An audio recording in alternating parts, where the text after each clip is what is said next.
সুপ্রিয় দর্শক শ্রোতা বন্ধুরা, আমি আসিফ বিন আলী আপনাদের সবাইকে স্বাগত জানাচ্ছি আমেরিকার আটলান্টা শহর থেকে।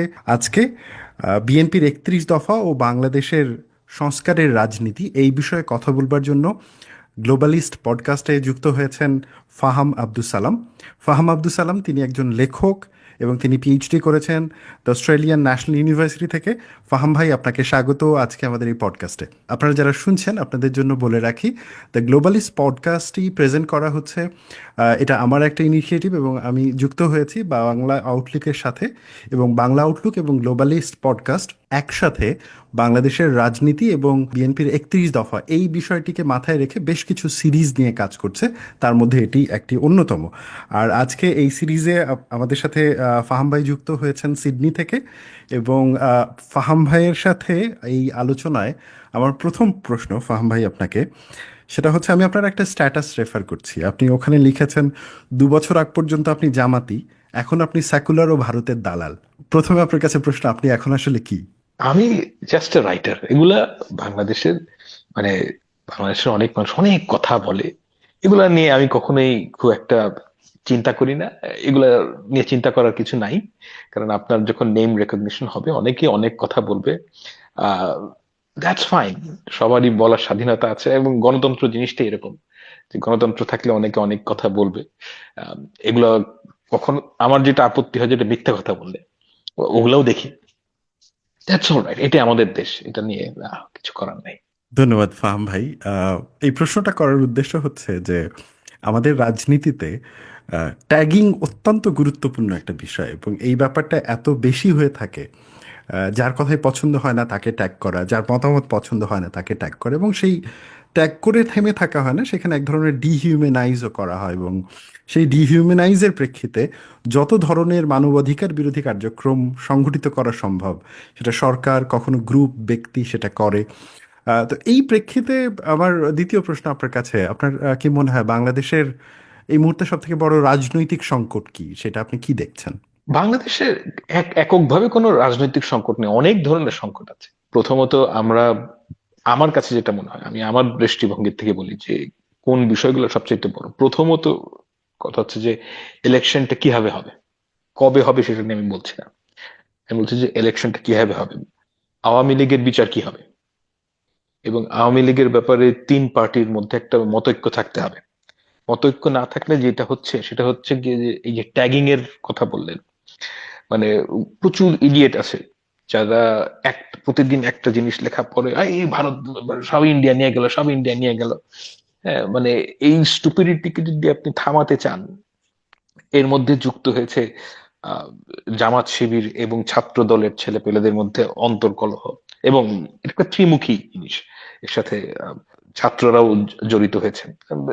It's very sad. মানে আমি 5 মাস আগে যেই ঐক্য দেখেছিলাম সেটা আর নাই, এবং perhaps this is what we are. এবং আমি সব সময় তাই বিশ্বাস করতাম, কিন্তু একটা আশাও ছিল যে এখান থেকে আমরা বের হতে পারবো। বের হতে পারিনি। এবং ট্যাগিং হচ্ছে কি সবচেয়ে বড় অস্ত্র। মানে ইচ্ছা মতন মিথ্যা কথা যা ইচ্ছা মানুষ বলছে। আহ কিছু করার নেই এটার মধ্যে থেকে। আর আপনি যে স্পেসিফিক কোয়েশ্চেনটা করলেন যে রাজনৈতিক সংকট কি, রাজনৈতিক সংকট হচ্ছে কি আমাদের নর্মালসিতে ফিরে যাওয়া। This can't go on forever. মানে এরকম হাইটেন্ড পলিটিক্যাল অবস্থা যে যে এখানে সবাই প্রতিটা জিনিস স্ক্রুটিনি করছে, this is probably not the right way of approaching. কারণ এভাবে করতে গেলে আপনি নর্মালসিতে ফেরত যেতে পারবেন না। নর্মালসিতে ফেরত যাওয়া মানে হচ্ছে গিয়ে আপনি একটা পলিটিক্যাল গভর্নমেন্টের মধ্যে ফেরত আসবেন, যেখানে স্বাভাবিকভাবে কাজকর্ম কর্মকাণ্ড হবে। দু একটা মিস্টেক হবে, আপনি এটাতে সমালোচনা করবেন, but not to the extent যে এভরি ডিসিশন আপনি দেখবেন যে আওয়ামী লীগ আগে করতো নাকি, তার চাচা আওয়ামী লীগ করতো কিনা, করলে সে একটা আওয়ামী লীগের দালাল। অথবা অমুকে 27 তারিখে সে বলছে যে বিএনপির কথা, তাহলে সে বিএনপির দালাল, অমুকের জামাতের দালাল। এই যে ট্যাগিং এর, এখান থেকে বের হয়ে আসতে হবে, এবং এখান থেকে বের হয়ে আসার সবচাইতে বড় এবং ডিসাইসিভ রাস্তা হচ্ছে জনগণ যাকে ভোট দিবে সে গভর্নমেন্ট ফর্ম করবে। That's the best way of doing it. জনগণ শুড ডিসাইড ইট। নির্বাচন নিয়ে এই মুহূর্তে অনেক কথাবার্তা হচ্ছে, এবং নির্বাচনকে যদি আমরা ধরি যে একটা সময় যখন যে প্রতিযোগী রাজনৈতিক দলগুলো রয়েছে তারা তাদের যে অফার এইটা মানুষের সামনে তুলে ধরবে, এবং মানুষ সেই অফারের মধ্যে থেকে যেইটাকে বেটার মনে করবে তারা সেটাকে ভোট দেবে, দেওয়ার পরে ম্যান্ডেটের মাধ্যমে ওই দলটাকে ক্ষমতায় পাঠাবে। তো সেই ক্ষেত্রে আমরা এখন পর্যন্ত দেখছি যে আহ, তিনটা যে কম্পিটিং গ্রুপ বাংলাদেশে এই মুহূর্তে রয়েছে, একটা হচ্ছে বিএনপি, আরেকটা হচ্ছে জামায়াতে ইসলামী, আরেকটা হচ্ছে বৈষম্য বিরোধী ছাত্রদের যে গ্রুপটা। তারা এখনও রাজনৈতিক দল তৈরি করেনি, তবে আশা করা যাচ্ছে ফেব্রুয়ারি মার্চের মধ্যে একটা ঘোষণা তাদের কাছ থেকে আসবে। তো এর মধ্যে আমরা দেখতে পাচ্ছি যে বিএনপির তাদের দিক থেকে তারা 31 দফা দিয়েছে, অন্যদিকে বৈষম্য বিরোধীরা বারবার নতুন বন্দোবস্তের কথা বলছে। আমরা দুটো নিয়ে আলোচনা করব। জামাত এখন পর্যন্ত ওই ধরনের কোনো রাজনৈতিক দফা দেয় নাই। তো আপনার কি মনে হচ্ছে এই যে তিনটা দলের এই যে দফার কেন্দ্রিক রাজনীতি কতটুকু দরকার, বা কেন দরকার? দরকার কারণ হচ্ছে গিয়ে আমি ব্যক্তিগতভাবে মনে করি বাংলাদেশের যেই এক্সিস্টিং পলিটিক্স ছিল, মানে গত 15 বছর কোনো রাজনীতি ছিল না, না থাকার মধ্যেও তো কিছু রাজনীতি থাকে। তো সেটা যদি আমরা আমলে নেই তাহলে দেখবো যে গত 15 বছর কিংবা তার আগেও এটা মূলত আওয়ামী লীগের কারণে, যে বাংলাদেশের রাজনীতি ছিল এলিজেন্স ভিত্তিক, আইডেন্টিটি ভিত্তিক। এটা একটা ধ্বংসাত্মক প্রবণতা। মানে একটা স্বাধীন মেচিওরড দেশে আপনি প্রতি মুহূর্তে এটা জিজ্ঞেস করতে পারেন না যে স্বাধীনতার পক্ষে বিপক্ষে। মানে এটা একটা স্টুপিডিটি, এবং সবচেয়ে বড় কথা এটা হচ্ছে গিয়ে একটা ফাসাদ। যে আমি যদি সে লেটস সে স্বাধীনতার পক্ষে থাকি তাহলে আমি, ইউ হ্যাভ টু একসেপ্ট যে চুরি আমার জন্য কিছুটা জায়েজ, কিংবা আরেকজন বলবে আমি যদি জাতীয়তাবাদী হই আমার জন্য চুরি জায়েজ, কিংবা আমি যদি ইসলামী হই আমার জন্য অমুক কাজ জায়েজ। তো এখান থেকে বের হয়ে আসতে হবে। This is a must for a matured nation.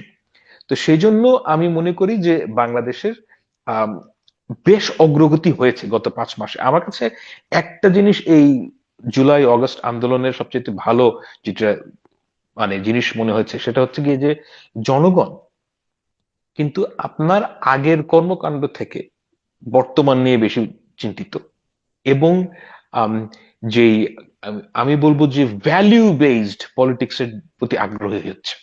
Value and let's say value and program based, অর্থাৎ যে আপনি কি করতে চান সেটা বলেন, এবং আমি দেখব এটা বিচার করব। আহ, এই ভিত্তিতে রাজনীতি হওয়া উচিত। এবং রাজনীতি should not be defined by যে আপনি হিন্দু না মুসলমান, না স্বাধীনতার যুদ্ধের পক্ষে নাকি বিপক্ষে। দিস ইজ আটার ননসেন্স। তো এই জিনিসটা বাংলাদেশের আমি ছোটবেলার থেকেই দেখে আসছি। তো ওখান থেকে একটা উত্তরণের এখন আমাদের কাছে সুযোগ এসেছে। আমি আশা করি যে আমাদের দেশের মানুষ এই সুযোগটা মানে লুফে নেবে।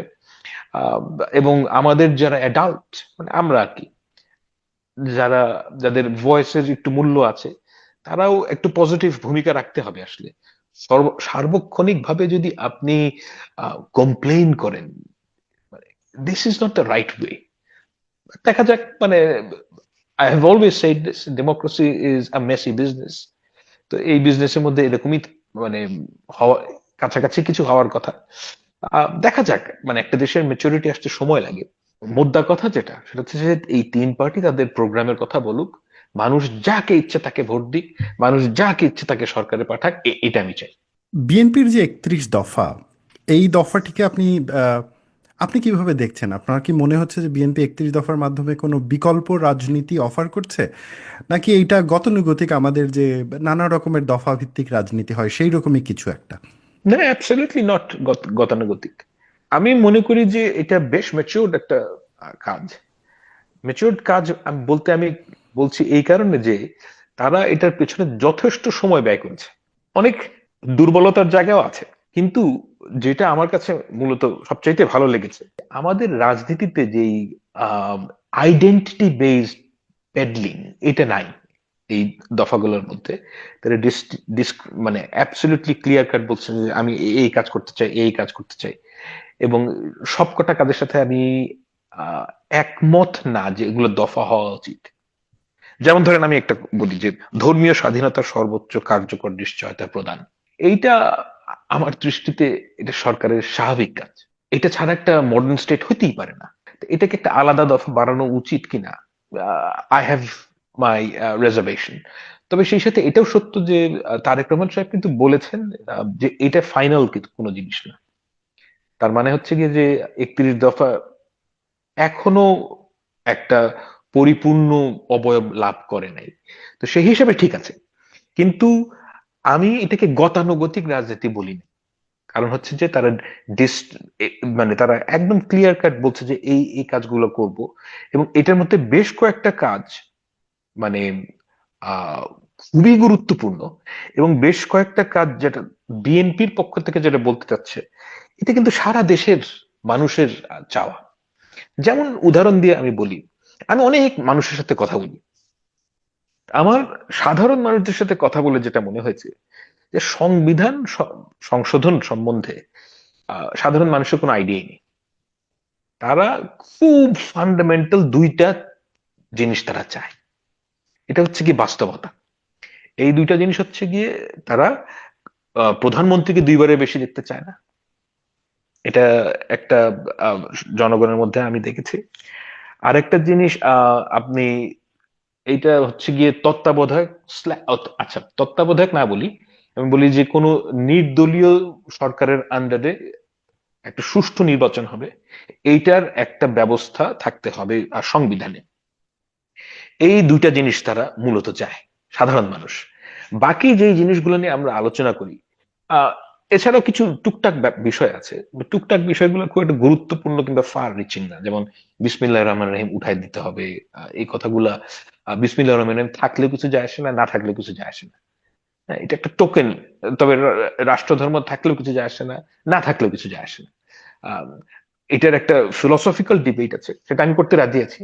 কিন্তু আপনি যদি একটা সাধারণ মানুষের জীবনযাপন সম্বন্ধে আহ, প্রশ্ন তোলেন, সেই ক্ষেত্রে এগুলো সুদূর প্রসারের বিষয় না। তো যেই জিনিসগুলো সাধারণ মানুষ চায়, সেই জিনিসগুলো কিন্তু অ্যাড্রেস করা হয়েছে। এবং প্রধানমন্ত্রীর সাথে রাষ্ট্রপতির যে ক্ষমতার ভারসাম্য, এটার মানে আইনসভা, মন্ত্রিসভা, রাষ্ট্রপতি, প্রধানমন্ত্রী সবার যে ক্ষমতার ভারসাম্য করা হবে, এটা বলা হয়েছে ভারসাম্য করা হবে, কিভাবে করা হবে বলা হয়নি। তো এটা আমার কাছে বেশ ফাঁপা মনে হয়েছে।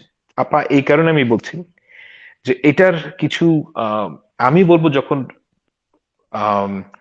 বিএনপি এটার পরিপূর্ণ অবয়বে যাবে, অর্থাৎ এটা কংক্রিট আকার ধারণ করবে, তখন এটার কিছু দিক নির্দেশনা দেওয়া প্রয়োজন যে হোয়াট ডু উই রিয়েলি মিন। যেমন ধরেন, একটা খুবই গুরুত্বপূর্ণ বিষয় হচ্ছে গিয়ে, আমরা যে একটা বিএনপি আপার হাউস চাইছে লেজিসলেচারে, এই আপার হাউসের যারা মেম্বার হবেন, তারা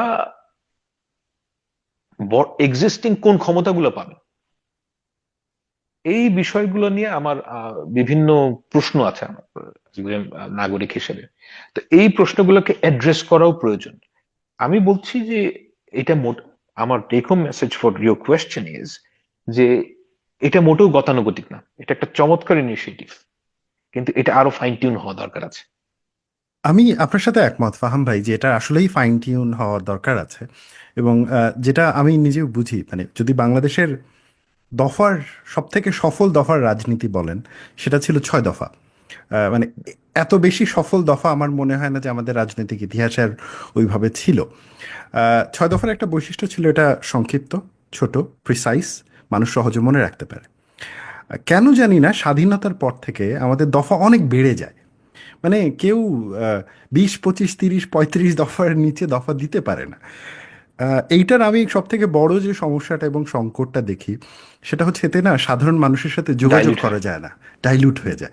আপনি যখনই আপনার ফোকাস একটা, দুটো, তিনটা, চারটা থেকে অনেক বেশিতে চলে যাবেন, তার মানে হচ্ছে যে আপনি অনেক আপনাকে অনেক রিস্কের মধ্যে ফেলে দিচ্ছেন, যে আপনি অনেক কিছু পূরণ করতে পারবেন না।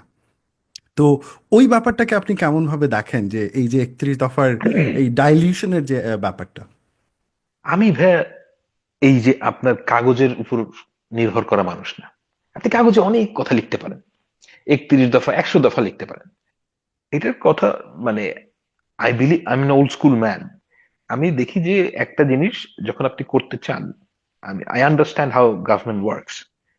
এই কাজগুলো করতে গেলে এই 31 দফা বলেন আর 5 দফা বলেন আর 7 দফা বলেন, এই 31 দফা যদি আপনি চালু করতে চান, সেক্ষেত্রে আপনার বিপুল কর্মযজ্ঞ তৈরি করতে হবে। ওইটাকে আমি বিপদ মনে করি।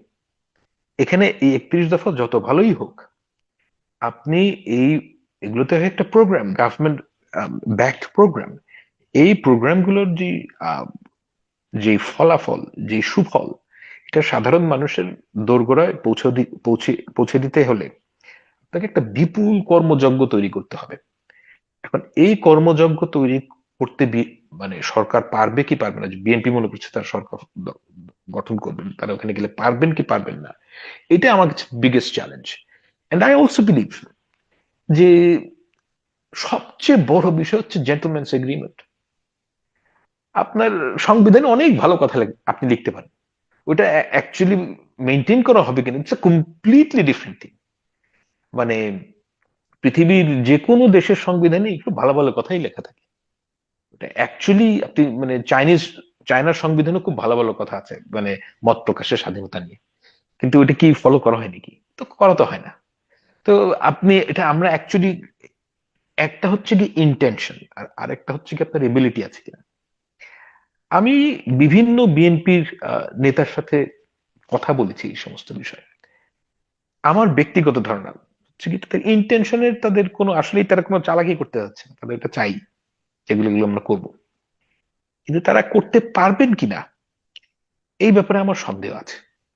কারণ বাংলাদেশ যেই ফেজে গেছে, বাংলাদেশে আসলে আপনি সরকার থেকে যে কোনো প্রোগ্রামের কথাই বলেন, আলটিমেটলি এটা পাবলিক সার্ভেন্ট এটা ডেলিভার করে। বাংলাদেশের পাবলিক সার্ভিস আসলে এটার এই প্রত্যেকটা দফার মানে 30% ডেলিভার করার মতন সক্ষমতা রাখে কিনা, আই হ্যাভ মাই ডাউটস। মানে আমি খুব খুশি হব যদি ইফ আই এম প্রুভেন রং, কিন্তু মানে আমি খুব হোপফুল না বাংলাদেশের পাবলিক সার্ভেন্টদের দিয়ে। দেখা যাক। But then again I don't know much of it, হয়তো বিএনপি পারতেও পারে। But at least what I like, যে আপনি একটা প্রমিস করছেন, this is what I like. আপনি যদি একটা জিনিস প্রমিস করেন তাহলে অ্যাটলিস্ট আমি আপনাকে ধরতে পারবো যে আপনি তো একটা প্রমিস করছেন, করেন নাই। অ্যাজ অপোজ টু আপনি ভেগ কথা বললেন, মুক্তিযুদ্ধের পক্ষের শক্তিকে আমি ব্লা ব্লা হ্যান হ্যান ত্যান করবো। এখন আমি বলতে পারেন 2024-এর জুলাই বিপ্লবের সপক্ষের শক্তিকে আমি হ্যান করবো ত্যান করবো। এগুলো আমার পছন্দ না। মানে এই ভেগ কথার থেকে বের হয়ে যে অ্যাকচুয়াল কথা বলছে, এইটা একটা good start. Now let's see what they do, and let's see how people actually evaluate this. Ah, Faham ভাই, আপনি ঠিকই বলেছেন যে দফা বাস্তবায়নের ক্ষেত্রে একটা গুরুত্বপূর্ণ ভূমিকা পালন করবে ব্যুরোক্রেটরা, আহ, এবং তার সাথে আরও একটা গুরুত্বপূর্ণ ভূমিকা পালন করবে রাজনীতিবিদরা। কারণ Exactly. এটা শুধুমাত্র ব্যুরোক্রেটদের কাজ না, এটা রাজনীতিবিদদেরও কাজ। Yes. তো এবং ওই ক্ষেত্রে আসলে যে কোনো দফার বাস্তবায়নের জন্য তো আমরা দেখি যে ওইটা বাস্তবায়ন করার জন্য কতটুকু প্রফেশনাল ক্লাসকে রাজনীতিবিদরা ইনক্লুড করতে পারেন সিস্টেমের হুম মধ্যে। হুম বিএনপির ক্ষেত্রে আমরা অনেক বড় একটা সমালোচনা ওভার দ্য টাইম দেখি যে বিএনপির বুদ্ধিজীবী গ্রুপ তৈরি হয় না বা হতে চায় না বা দাঁড়ায় না। এখন আমি বলছি না এটা কতটুকু ফ্যাকচুয়াল সমালোচনা, আমি বলছি যে এটা এক ধরনের একটা পারসেপশন, হুম অনেকেই এটা প্রেজেন্ট করেন।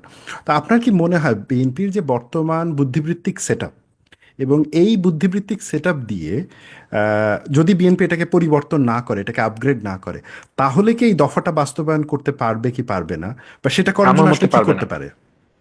আমার কাছে যেটা মনে হয় যে বাংলাদেশের যেটা প্রয়োজন, আপনি you have spoken the absolutely the right thing, you have pinpointed exactly the right thing, যে বাংলাদেশের আমি ব্যক্তিগতভাবে মনে করি পাবলিক সার্ভেন্ট মোর দেন 50% আপনার লে অফ করে দেওয়া উচিত।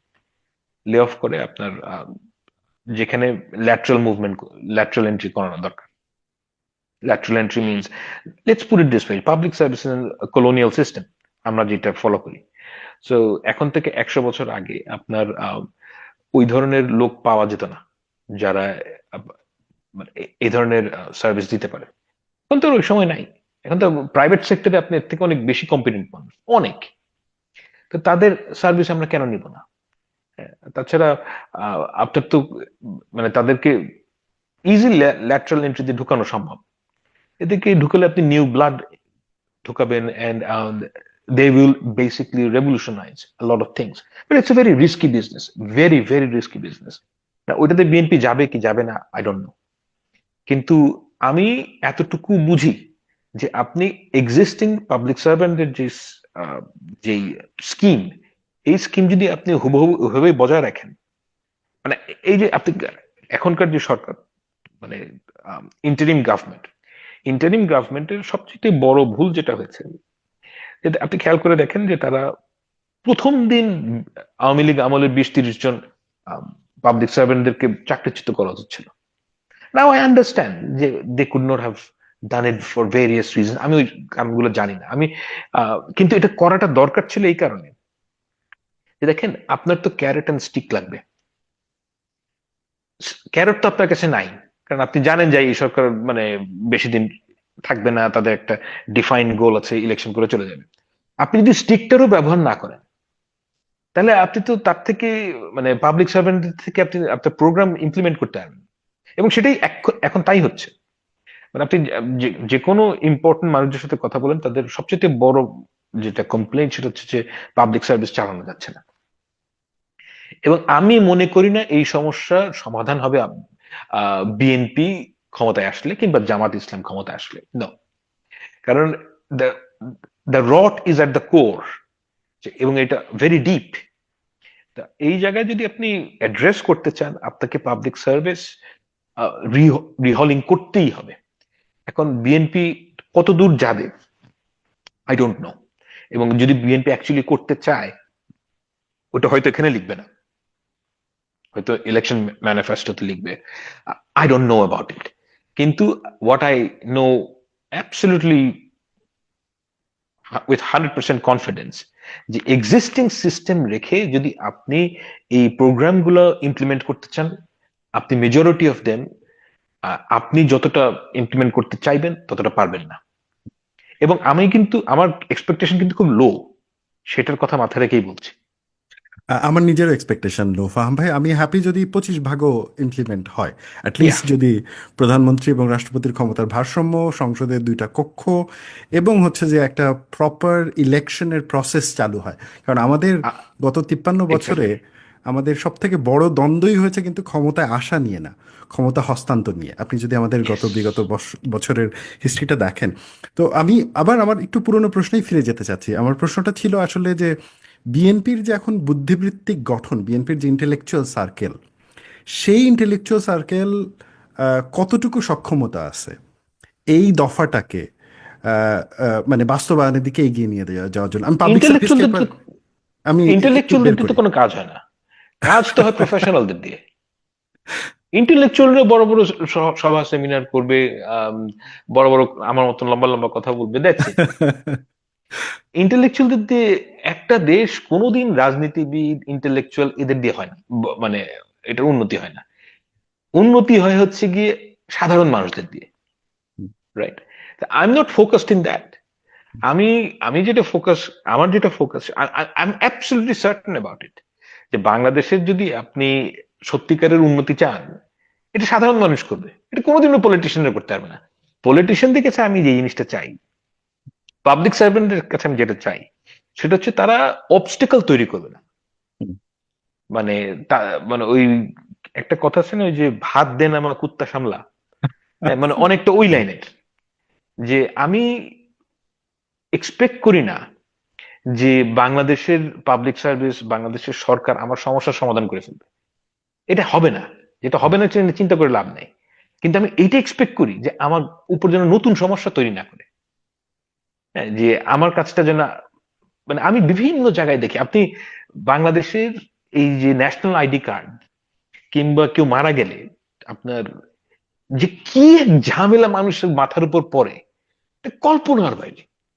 তো এই যে ঝামেলাগুলা বছরের পর বছর, মানে একটার উপর রাখা হয়েছে, এইটা চড়তে চড়তে এত কঠিন হয়ে গেছে যে একটা সাধারণ মানুষের জন্য খুব ডিফিকাল্ট। তো ওই সাধারণ মানুষের প্রেক্ষাপটে আমি বলছি যে তাদেরকে যদি মানে নতুন সমস্যা তাদের উপর আরোপ না করা হয়, আই এম ভেরি হ্যাপি। মানে দ্যাট ইজ মাই এক্সপেকটেশন, যে সাধারণ মানুষকে যদি আপনি স্টিম রোলার না চালান, আই এম অ্যাবসলিউটলি কনফিডেন্ট বাঙালির হিউজ কর্মস্পৃহা, সে তার নিজের সমস্যা নিজেই সমাধান করতে পারবে। আহ, বেশিরভাগ ক্ষেত্রে সরকার হচ্ছে গিয়ে সমস্যা। ফাহাম ভাই, আমি আপনার সাথে একমত যে স্টেট ইজ নেসেসারি ইভিল। এটা এমন একটা ইভিল যেটা আমরা ইগনোরও করতে পারি না।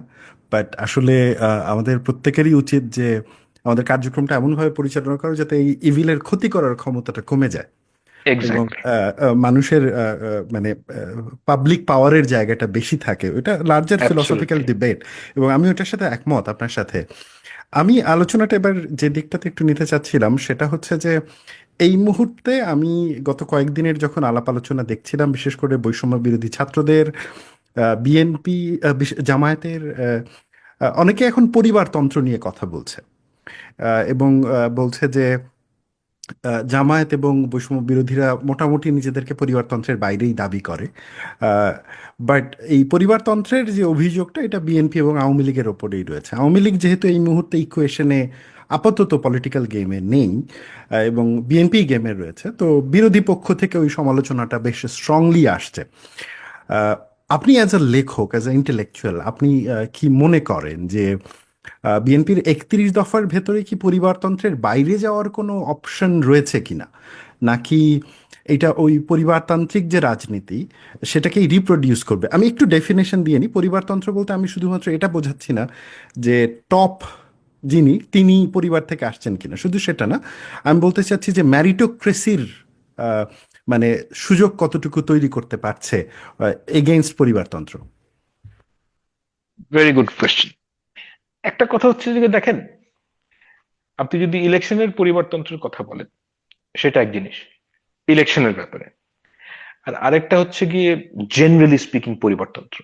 দুইটা আলাদা কোয়েশ্চেন। কারণ হচ্ছে গিয়ে I believe in human agency. আপনাকে আল্লাহ তাআলা ফ্রি উইল দিয়েছে, আমাকেও দিয়েছে। আপনি ফ্রি উইলের ব্যবহার করবেন, এটা আপনার দায়িত্ব। এখন আপনি আমাকে ভালোবাসার কারণে আমার মেয়েকে যদি ভোট দেন, সেটা আপনার সমস্যা। আপনার যেটা সমস্যা সেটা আপনি কেন সরকারের উপর চালান? এখন যে ধরা যাক যে আম, যে কারোর কথা বলেন, ধরেন মিস্টার এক্স, সে মিস্টার ওয়াই এর সন্তান। তো সে তার বাবার কারণে কিছু লেভারেজ পেয়েছে। গুড। লেভারেজ পেয়ে সে ইলেকশনে গেছে। এখন ইলেকটোরাল প্রসেসটা যদি ঠিক থাকে, আপনি তাকে ভোট দিন না। আপনাকে আপনাকে তো কেউ মাথার মধ্যে কেউ মানে পিস্তল ঠেকায়নি যে তুই ওকে ভোট দে। এটা হচ্ছে গিয়ে নাম্বার ওয়ান পয়েন্ট, যে পরিবারতন্ত্র। You have to accept, if you want a modern state, আপনার যেটা রেসপন্সিবিলিটি অ্যাজ আ নাগরিক, you have to accept it, এবং আপনাকে সেটা মানতে হবে। আপনার যদি পরিবারতন্ত্র ভালো না লাগে, প্লিজ ডোন্ট ভোট হিম। জ্ঞান জ্ঞান করার এটার মধ্যে কিছু নাই। এটা হচ্ছে নাম্বার ওয়ান। আপনি যদি রিজেক্ট করেন, দেখবেন যে পরিবর্তন থাকবে না।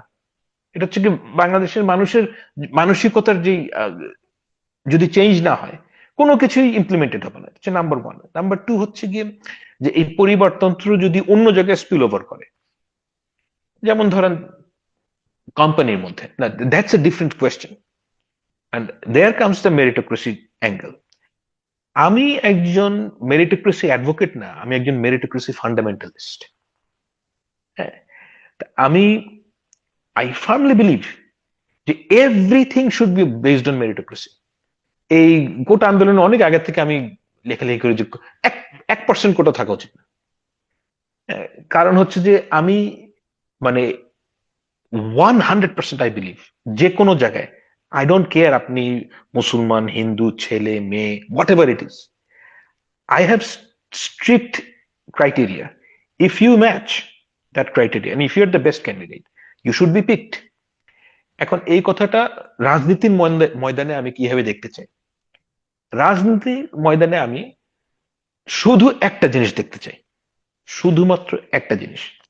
সেটা হচ্ছে গিয়ে আমি চাই যে বিএনপি তাদের যত বড় বড়, ধরেন স্থায়ী কমিটি ছাড়া বাকি সব পজিশন বিএনপির নেতা কর্মীদের দিয়ে, তাদের ভোটে, কিংবা জামাত ইসলাম কিংবা ছাত্ররা তাদের ডাইরেক্ট ভোটে নির্ধারণ করুক।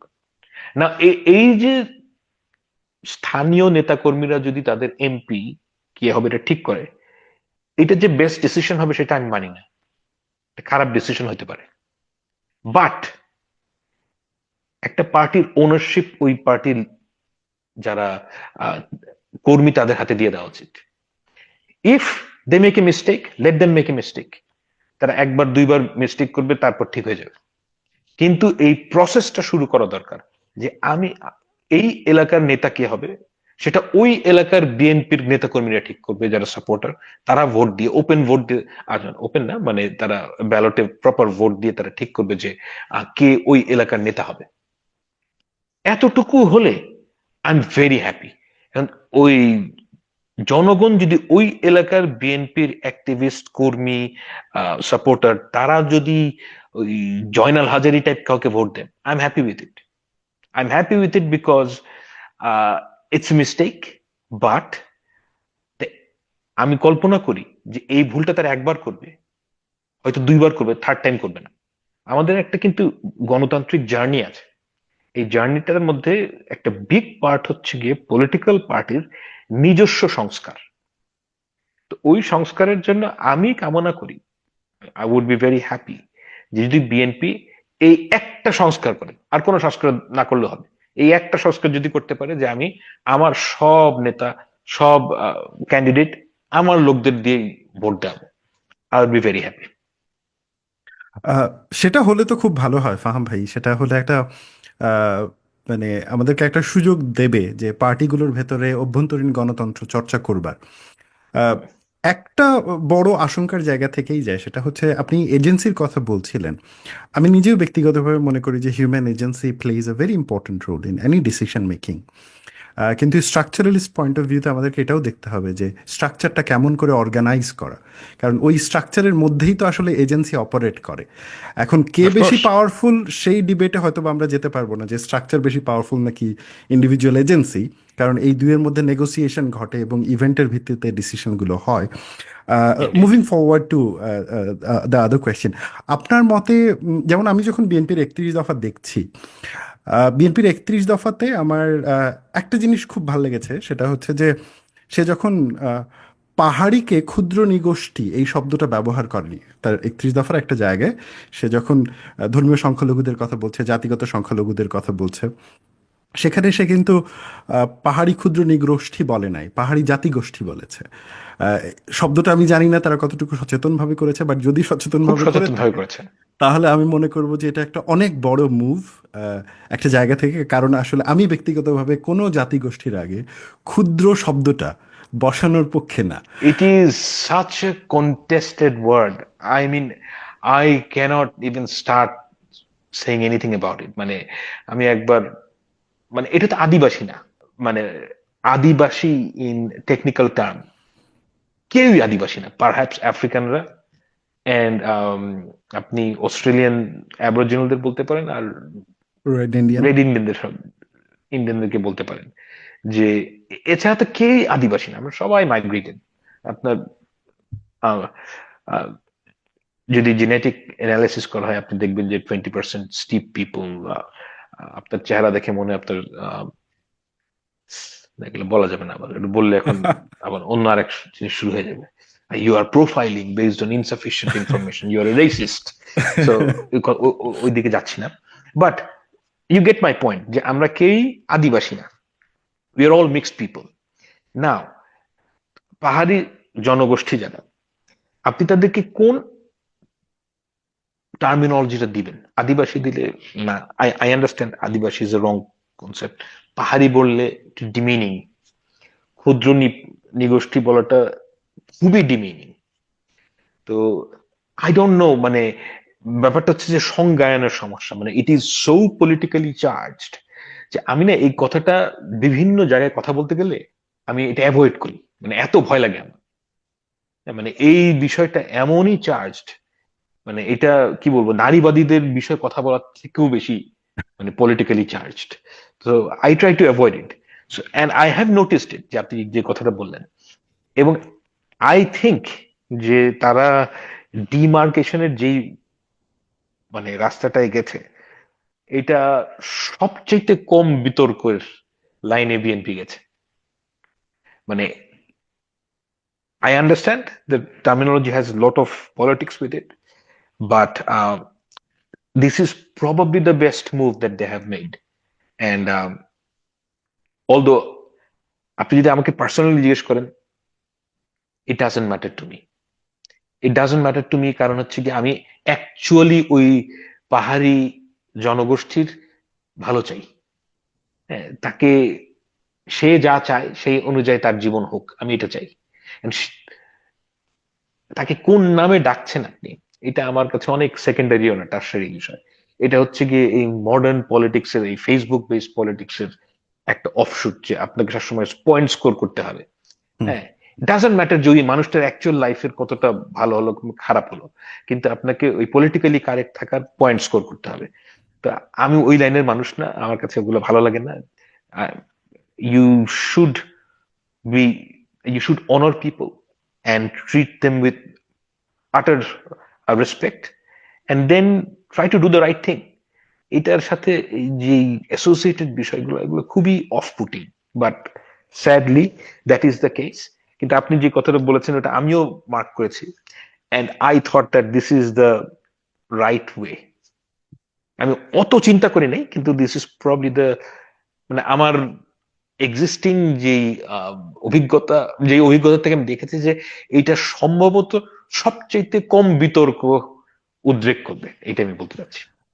আমি আপনার সাথে একমত ফাহাম ভাই। একটা জিনিস মানে as a student of history and social science, because I am coming from mixed background, history, anthropology and then journalism. আমাদের দেশের গত 53 বছর আমরা আমাদের মেজরিটির প্রবলেম নিয়ে এত বেশি ব্যস্ত, হুম, মানে 90 ভাগ মুসলমানের প্রবলেম নিয়ে আমরা এত বেশি ব্যস্ত যে বাকি 10 ভাগ যে পিছিয়ে পড়ছে এক্স্যাক্টলি। বিভিন্নভাবে। আমি শুধু ধর্মীয় সংখ্যালঘুর কথা বলছি না, আমি বলছি যে জাতিগত সংখ্যালঘু, ধর্মীয় সংখ্যালঘু কিংবা পরিচয়গত সংখ্যালঘু, ট্রু। এবং রাষ্ট্র যে তাদের প্রতি একটা দায়িত্ব আছে, এই এক্স্যাক্টলি। ব্যাপারটা আমি সেইখান থেকে, আমি যখন 31 দফা পড়ছিলাম তখন আমি শব্দগুলোর দিকে তাকাচ্ছিলাম, কারণ সাংবাদিক হিসেবে এটা আমাকে দেখতে হবে যে আসলে কি ধরনের শব্দ ব্যবহার করছে, কারণ শব্দেরও একটা রাজনীতি রয়েছে। ও আহ, ইয়েস। আমি এবার একটু মুভ করব নারী নিয়ে, যে শব্দগুলো ব্যবহার করা হয়েছে বিএনপির 31 দফায়, এবং সেটাও যথেষ্ট আমি বলবো পলিটিক্যালি কারেক্ট শব্দ ব্যবহার করা হয়েছে। আহ, কিন্তু ওই জায়গাটাতে আপনার কি মনে হয় যে আরেকটু বেশি আহ, মানে আরেকটু বেশি প্রোগ্রেসিভ হওয়া যেত কিনা? আমি একটা কনটেক্সট দিয়ে বলি, আমি নারী নীতিটাতে যাই। সেটা হচ্ছে নারীর মর্যাদা সুরক্ষা ও ক্ষমতায়নে যথাযথ পদক্ষেপ গ্রহণ করবে। আহ, এখন ক্ষমতায়নের একটা বড় অংশ হচ্ছে যে আহ, অর্থনৈতিক অধিকার নিশ্চিত করা, এবং বাংলাদেশের প্রেক্ষিতে পিতামাতার সম্পত্তিতে নারীর অধিকার অত্যন্ত কন্টেস্টেড বিষয়, এবং এটা অনেক ক্ষেত্রে এলাকার ভিত্তিতে নির্ভর করে।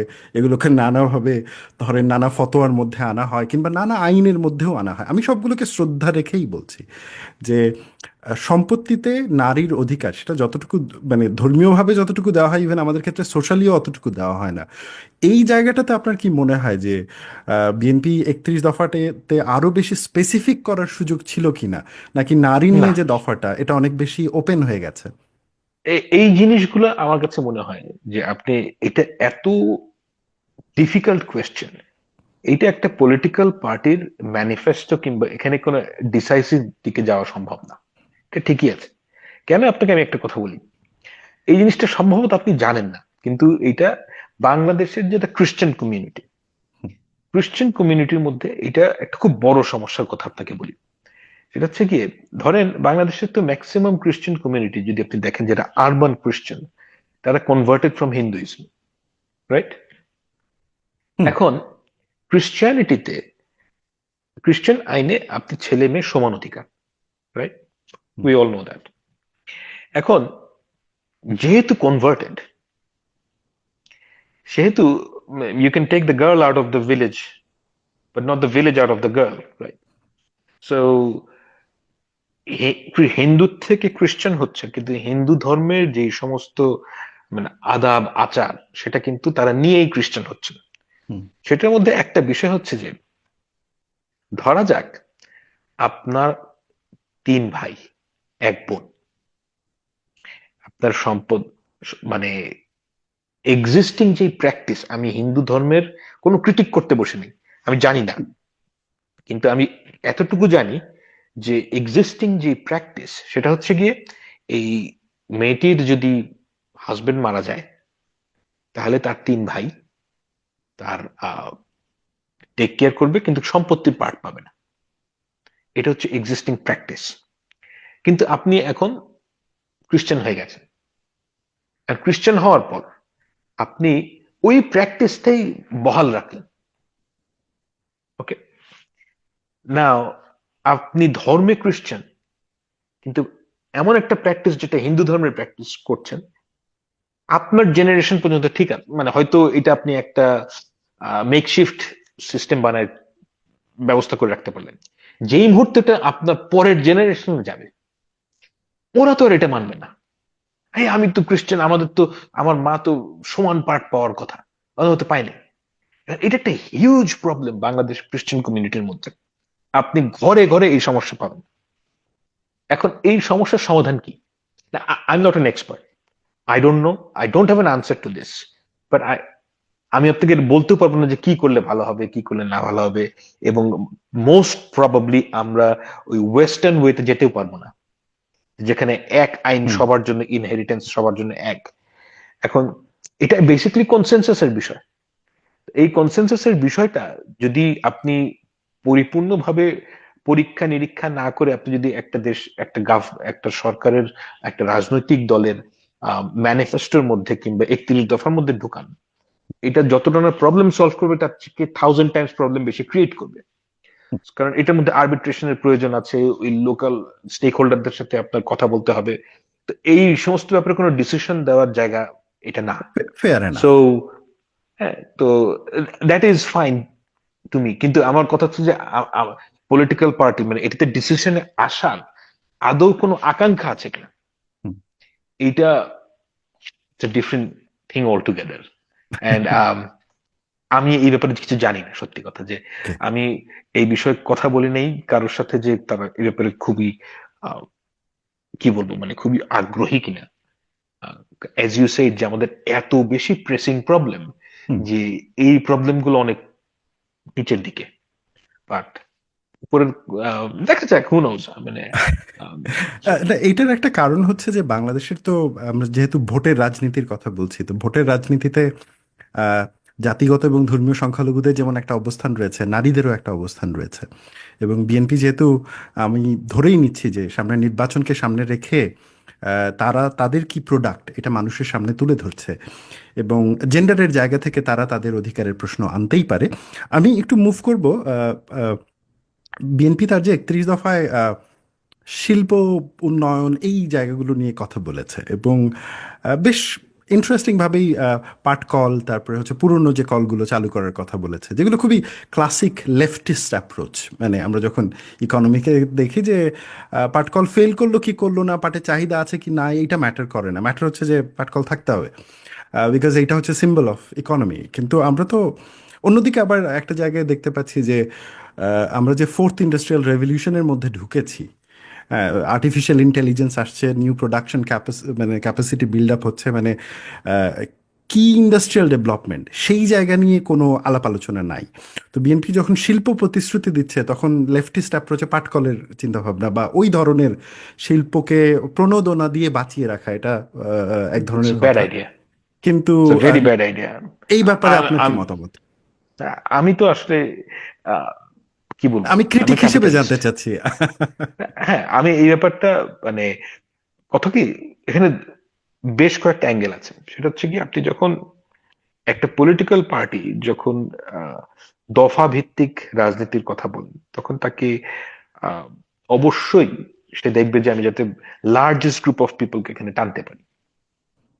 তো সেই কারণে আপনাকে এমন অনেক কথা বলতে হয় যেটা আম, হয়তো বেশ ভেগ, কিন্তু আপনাকে রাখতে হয়।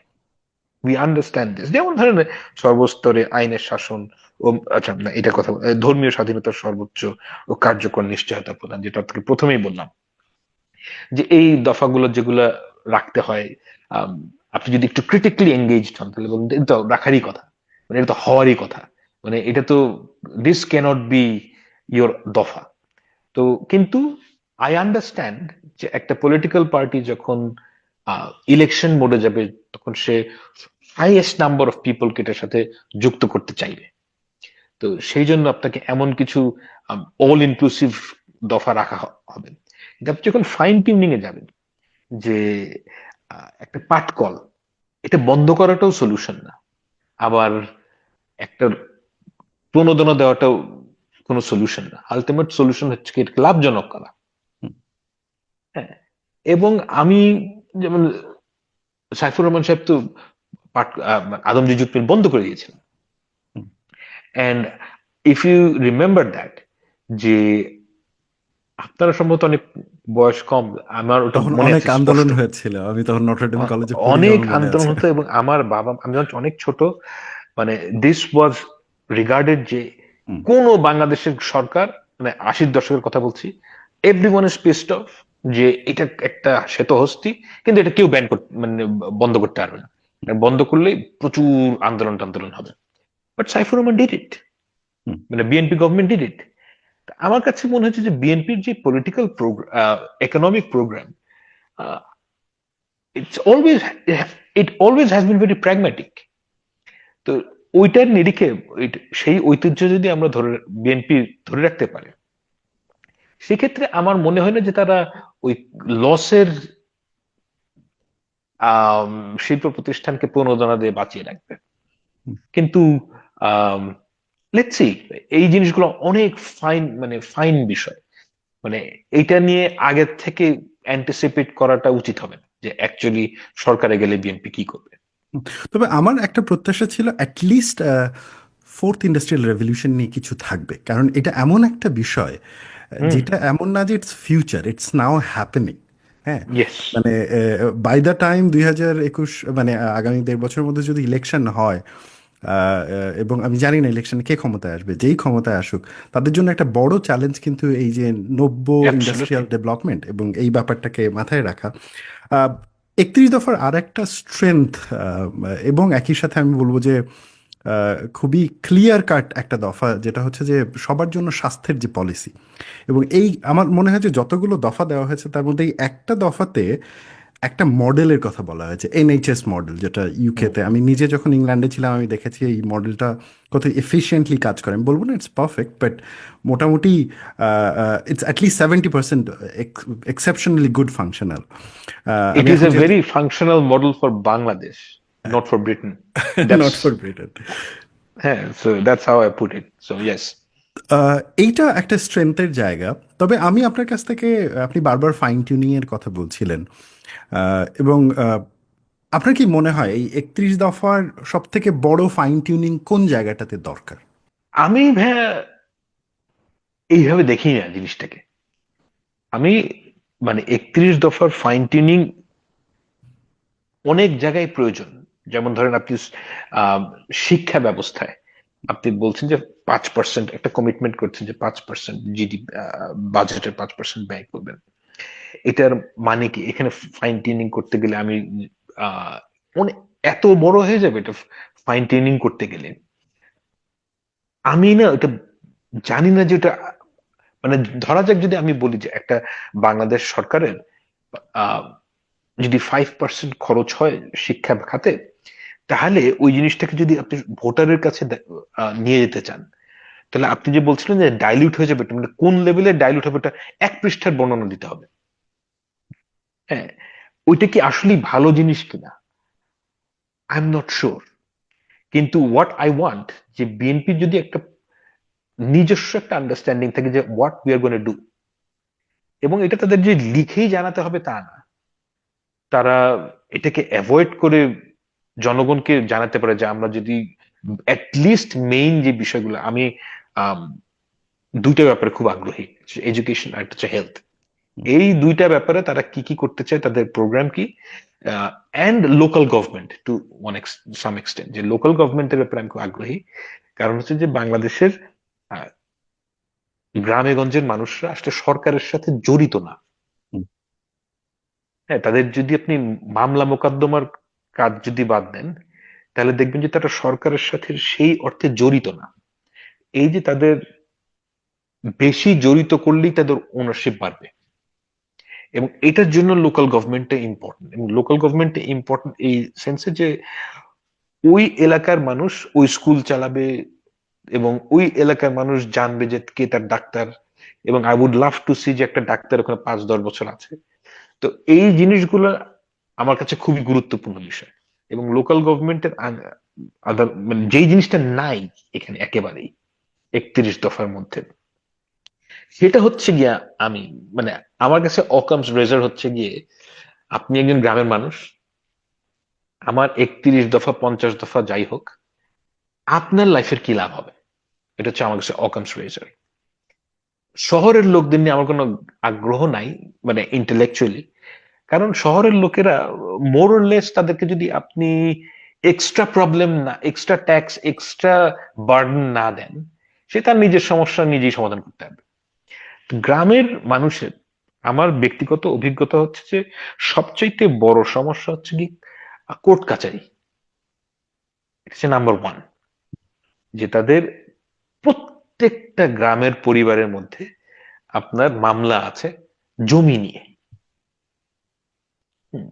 এই যে জমির মালিকানার সমস্যার সমাধান, এইটাকে সরকার মানে সে কি সরকারের কাছে যাবে, না সরকার তার কাছে গিয়ে সমস্যার সমাধান করবে? এইটা হচ্ছে গিয়ে আমার গুরুত্বপূর্ণ একটা আমার আমি সব জায়গায় ওইটা দেখি। কারণ ওই প্রবলেমটা সলভ করাটা খুব জরুরি দরকার। যে আপনি যদি এক্সিস্টিং মডেলে চেষ্টা করেন, আগামী 70 বছরেও এক্সিস্টিং যত কেস আছে এগুলোর সমাধান হবে না, এটাকে এভাবেই চলতে থাকবে। তো you have to do something extraordinary. ওই এক্সট্রাঅর্ডিনারি কাজটা কিভাবে হবে এই ব্যাপারে আমার আগ্রহ, এবং এই ব্যাপারে কোনো এখানে কথা নেই। এটা হচ্ছে নাম্বার 1। নাম্বার 2, একটা গ্রামের লোকের হেলথ, যেটা এই দফার মধ্যে আছে, কিন্তু কিভাবে এটা বেসিকলি একটা কার্ড দিলেই তো হয়ে যাবে না, মানে ওখানে আওতায় কেমনে আসবে, কেমন করে আসবে, যেটা হাসপাতালে সে সেবাটা কিভাবে পাবে, weather we have enough doctors or not, doctor পেশেন্টের রিলেশনশিপ বাংলাদেশে হরিবল অবস্থা ধারণ করেছে ওভার দ্য লাস্ট 10-15 ইয়ার্স। এইটাকে কিভাবে অ্যাড্রেস করা যায়? আহ, বাংলাদেশের অ্যাভারেজ মানুষরা ডাক্তারকে বিশ্বাস করে না। এই ট্রাস্ট ডেফিসিট কেমন কেমন করে অ্যাড্রেস করা যায়? এই জিনিসগুলো কি মানে কিভাবে বিএনপি অ্যাড্রেস করবে আমি জানি না। তবে ওই আপনি যেটা বললেন যে কোন জায়গায় ফাইন টিউনিং দরকার, যে আমার কাছে মনে হয় যে ওইটা যদি ফাইন টিউনিং করে সরকার, মানে সরি বিএনপি, তাহলে দুইটা জায়গায় মানে এই শিক্ষা খাত আর এই জায়গাটা যদি আরেকটু ভালো ফাইন টিউনিং করে আমার মনে হয় কাজে দেবে। আর অন্যান্য বিষয়ে ফাইন টিউনিং তো করতে হবেই, কিন্তু আমি মনে করি না সাধারণ মানুষ অন্যান্য ফাইন টিউনিং এর বিষয়ে আগ্রহী। সাধারণ মানুষের কাছে প্রতিরক্ষা বাহিনীর অধিকতর আধুনিকায়ন দিয়ে তেমন কোনো ইন্টারেস্ট নাই। ফাহাম ভাই, এটাও কি একটা ব্যাপার না যে সাধারণ মানুষের যে ডেফিনেশন আপনি দিচ্ছেন, সেই ডেফিনেশন তো অনেক সময় ছোটও করা যায়, বড়ও করা যায়। অর্থাৎ একটা দেশে তো সাধারণ মানুষ মানে আপনি যেমন গ্রামের মানুষ চিন্তা করবেন, আবার শহরের বস্তির মানুষকেও তো কিন্তু চিন্তা করতে হবে। কারণ অফকোর্স। শহরের বস্তির মানুষ যেভাবে তার সমস্যার সমাধান করে, আর ধানমন্ডি গুলশানের অধিবাসী কিন্তু তার সমস্যা একইভাবে সমাধান করে না।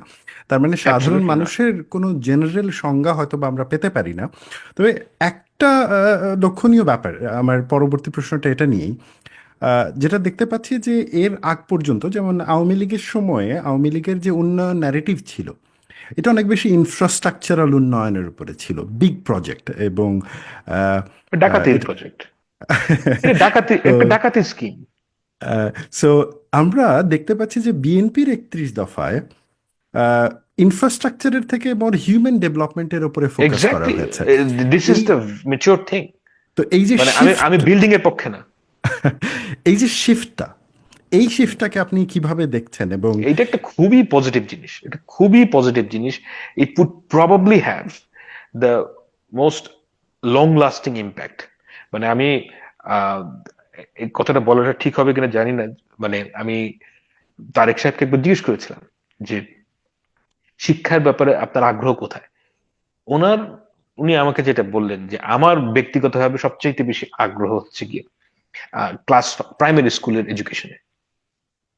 হ্যাঁ, কারণ এই ছেলেগুলাই আহ, পরবর্তীতে আহ, মানে 10 বছর পরে এর সুফল ভোগ করবে। এবং আমাদের প্রাইমারি স্কুলের যেই প্রাইমারি এডুকেশনের মান খুবই খারাপ। এবং এই খারাপটাকে যদি আপনি ভালো করতে চান, মানে চোরের মডেল, আওয়ামী চোরের মডেল হচ্ছে কি আপনি গ্রামের মধ্যে একটা বিল্ডিং বানাই দিবেন। I am not interested in that at all. Building দিয়ে কিছু হয় না। আমরা যখন ক্যারেট কলেজে পড়েছি, ইটস এ টেরেবল, মানে আচ্ছা terrible probably is not the right word, কিন্তু মানে পুরান 1960 সালের বিল্ডিং এ আমরা পড়াশোনা করেছি। এই, মানে এটা কিছুদিনের মধ্যে, কিছুদিন আগে ভাঙা হয়েছে। মানে যেটা একাডেমিক বিল্ডিং সেগুলো এখনো আগেকার structure. It doesn't matter to me. মানে এতে কিছুই যায় আসে না। যেটাতে যায় আসে যে শিক্ষকদের মান কেমন, ছাত্রদের মান কেমন, ছাত্রদের কমিটমেন্ট কেমন। প্রবাবলি দি মোস্ট, মানে আমার তো, আমাদের সময় তো বইয়ের স্ট্যান্ডার্ড খুবই বাজে ছিল। হ্যাঁ, তা আমার তো পড়াশোনা করে ওই মানে প্রফেশনালি কোনো অসুবিধা হয়নি। এটার কারণ ছিল যে ক্যারেট কলেজে আমি তো আসলে শিক্ষা লাভ করেছি আমার বন্ধুদের কাছ থেকে। তারাই আমাকে পড়াতো। এবং আমি, আমার অভিজ্ঞতা is true because I M a very bad student. যারা খুব ভালো ছাত্র, গিফটেড, তাদের এক ধরনের অভিজ্ঞতা। কিন্তু আপনি যদি কোনো মানে একটা জিনিসকে যদি মানে সার্ভে অফ রিয়ালিটি করতে চান, তাহলে আমার মতন বাজে ছাত্রকে দিয়ে করতে হবে। এবং আমার অভিজ্ঞতা হচ্ছে এই, যে শিক্ষকরা সেকেন্ডারি, প্রাইমারিলি আমার আমার বন্ধু বান্ধব যারা ছিল আমারই ক্লাসের, দে ওয়ার এক্সট্রাঅর্ডিনারি। তাদের সোহবতে থেকে আমার পড়া জ্ঞান অর্জন হয়েছে। এটা হচ্ছে নাম্বার ওয়ান। নাম্বার টু হচ্ছে যে টিচার্স ওয়ার ভেরি গুড। এখনো it holds anywhere in the world. যে আপনার শিক্ষকদের মান কেমন, এই যে ভালো ছেলেদের আপনি শিক্ষকতা পেশায় কেমন করে আনবেন, these are the important things, not the building. Unfortunately বাংলাদেশের উন্নয়নের পরিমাপ করতে গেলে ব্যবহার করার সবাই হচ্ছে কি একটাই, মানে কংক্রিট কত ব্যবহার করবে। I am not interested in that. And I don't think বাংলাদেশের সাধারণ মানুষ মানে গত 15 বছরের অভিজ্ঞতা আমার মনে হয় তাদের শিক্ষা হয়েছে যে এটার থেকে অনেক জরুরি বিষয় হচ্ছে গিয়ে অ্যাকচুয়াল সার্ভিসটার কোয়ালিটি কি।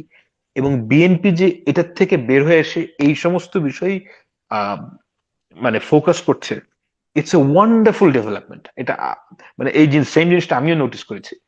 এবং মেগা প্রজেক্টের কোনো কথা বলা হয়নি, থ্যাঙ্কস গড, যে এই জিনিসগুলো দরকার নেই আমাদের। তো ইয়া, দ্যাটস গুড। তবে এখানে একটা তো রিস্ক থাকে পলিটিক্যাল পার্টির জন্য। রিস্কটা হচ্ছে যে ইনফ্রাস্ট্রাকচারাল ডেভেলপমেন্ট খুব সহজে ভিজিবল হয়। 2 বছর এক্স্যাক্টলি। 3 বছরের মধ্যে আপনি দেখতে পাবেন ব্রিজ দাঁড়ায় গেছে, সেতু দাঁড়ায় গেছে। হ্যাঁ, কিন্তু হিউম্যান ডেভেলপমেন্ট আসলে 2-3 বছর 5 বছরে ভিজিবল হয় না, এইটা অনেকটা সময় লাগে, কখনো কখনো 1-2 যুগ লেগে যায়। তো সেই ক্ষেত্রে আপনার কি মনে হয় যে পলিটিক্যাল পার্টি হিসেবে বিএনপি এই রিস্কটা কেমন করে মিটিগেট করবে? Because ultimately it's a game. It's a very difficult bet. Difficult bet হচ্ছে গিয়ে এই সেন্সে যে পলিটিক্স হচ্ছে গিয়ে the supreme form of human communication. If you have a good story to tell, আপনি যদি মানুষকে কনভিন্স করতে পারেন যে লুক, আমি এখানেই ফোকাস করব, এবং আপনি যদি ক্লিয়ারলি বলেন যে কেন আমি এই জায়গায় ফোকাস করবো না এবং এখানে ফোকাস করব, and there is a chance people would be convinced. হ্যাঁ। আর তাছাড়া, আর তার মানে তো এই না যে আমি কোনো প্রজেক্টই করবো না, মানে ভিজিবল উন্নয়ন যে কিছুই হবে না তা তো না। ভিজিবল উন্নতি হবে, কিন্তু সরকারের ফোকাস থাকা উচিত প্রবলেম সলভ করা। সরকারের সলিউশন, মানে ফোকাস হওয়া উচিত যে সার্ভিস মানুষের কাছে নিয়ে যাওয়া। এবং এগুলো যদি অ্যাকচুয়ালি পারা যায়, এই রিস্ক ইজ ওয়ার্থ টেকিং।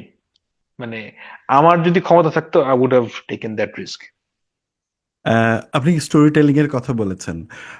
আমরা যে জিনিসটা দেখি ইউএন বা অন্য যে কোনো, বিশেষ করে ওয়েস্টে এই জিনিসটা অনেক বেশি হয়।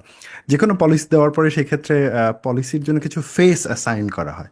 যেমন এখনকার যিনি ইন্টেরিম গভর্নমেন্টের প্রধান রয়েছেন ডক্টর ইউনূস, উনিও বিভিন্ন সময় বিভিন্ন দূত হিসেবে ইয়ে পেয়েছেন। তো এই জায়গাটাতে আপনার কি মনে হয় যে বিএনপির যে 31 দফা, এবং মেবি এটা আমি আপনার মাধ্যমে এবং যারা শুনছেন তাদের মাধ্যমে একটা প্রপোজালের মতোই বলতে যাচ্ছি, যে বিএনপির 31 দফাকে যদি মানুষের কাছে আনতে হয় তাহলে এইটার কিছু ফেস লাগবে। হুম, এবং এই ফেসটা হতে হবে বিভিন্ন এজ গ্রুপ ভিত্তিক অ্যাজ ওয়েল। মানে হুম, 16 থেকে 18 22 বছরের মানুষ কিভাবে ভাবছে, 22 থেকে 30-এর কোঠায়, 30 থেকে 40-এর কোঠায়, 40 থেকে 50 এবং 50 থেকে 60 এবং 60 থেকে 75, এই যে এজ ডিমার্কেশনটা না হলে যেটা হবে, মানে আমাদের দেশের দফার রাজনীতির সব থেকে বড় সংকট হচ্ছে ইভেন যে দল দফা দেয় ওই দলের সব থেকে মানে ডেডিকেটেড কর্মীও ওই দফাগুলো অনেক ক্ষেত্রে বুঝে না। কারণ ওই দফাগুলো হয়তো বা তার ওই সময় অনুযায়ী, তার যে লেভেল অফ আন্ডারস্ট্যান্ডিং এই অনুযায়ী বিশ্লেষণ করা হয়নি, জানানো হয়নি। এতে সংকটটা কোথায় হয় যে কম্পিটিশনের ক্ষেত্রে আমরা যখন গেম থিওরির কথা বলবো, ইলেকশন তো it's a kind of game theory. ওই গেমে কিন্তু তখন অনেক কিছু মানে আলটিমেটলি তো আপনার কাজ, আপনার যারা মানে আপনার যারা ভোটার তাদেরকে তো বুঝাইতে হবে যে আচ্ছা আমার আমার অফার হচ্ছে হিউম্যান ডেভেলপমেন্ট, আমি ব্রিজ বানাবো, ঠিক আছে যেটুকু দরকার বানাবো, বাট আমি তোমার স্কুলের উপরে ফোকাস করবো।